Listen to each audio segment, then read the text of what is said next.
Assalamualaikum students, here me Anam Rahim, your science teacher. Hope so you are fine, safe and healthy at your home. Today we learn about unit number 6, force and motion. You know very well what is force and what is motion.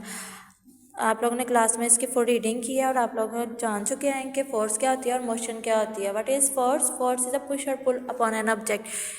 वही चीज़ों को, वही concept को हम लोगों ने mind में रखते हुए क्या करना है, अपनी एक्सरसाइज को सॉल्व करना है. मूव करते हैं शॉर्ट क्वेश्चन की तरफ. शॉर्ट क्वेश्चन नंबर 1 क्या है? Define force. फोर्स क्या होती है? पुश और pull upon an object is called force.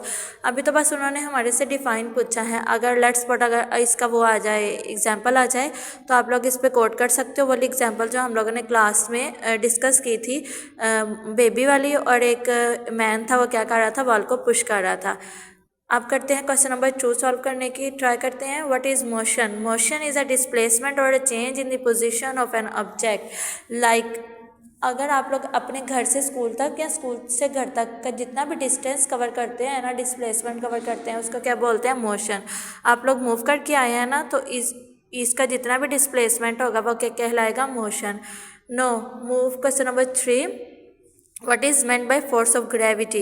The force that the earth applies to the object is called force of gravity. Like अगर हम लोग एक बाल ऊपर फेंके तो वो बाल क्या आ जाएगी? नीचे आ जाएगी. तो यू नो वेरी वेल कि वो किस वजह से आती है? Due to force of gravity. हर एक चीज़ को क्या अट्रैक्ट कर रही है? Force of gravity.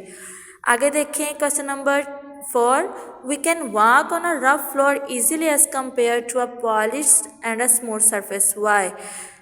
Like floor, rough floor से हम लोग ले लेते हैं मड की एग्जांपल, मड वाला फ्लोर, और स्मूथ सरफेस से हम ले लेते हैं मुराद लाइक हम मार्बल पे चढ़ रहे हैं. अगर हम मार्बल पे कोई ऑयल गिरा हो या वाटर गिरा हो तो क्या हम लोग मूव कर सकेंगे? नो. It's answer no. क्या होगा कि हम स्लिपरी मूव कर लेंगे, बट रफ सब फ्लोर पे हम इजीली मूव कर लेंगे. तो यही आए इसका कि ड्यू टू फ्रिक्शन की वजह से हम लोग क्या कर रहे हैं?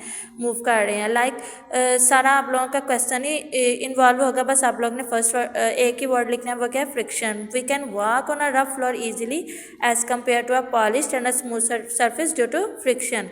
ओके, लास्ट वन क्वेश्चन है question number 5. If a van eventually comes to stop, what can be the possible reason for its action? एक कार है वो फाइनली स्टॉप हो गई है, और क्या होगा कि इसकी रीज़न क्या हो गया? इसके एक्शन की वजह से. ठीक है, तो वो भी बेटा क्या होगा? Due to friction. फ्रिक्शन की ही वजह से वो क्या होगी? Van becomes eventually stop. वो क्या हो जाएगी? स्टॉप हो जाएगी. Okay, no we will move our homework. Homework is dash right all short questions in your notebook. यही जो क्वेश्चंस है मैंने आप लोगों को क्लास वर्क में करवाए हैं, आप लोगों ने यही सॉल्व करने हैं. Okay, thank you. अल्लाह हाफिज़.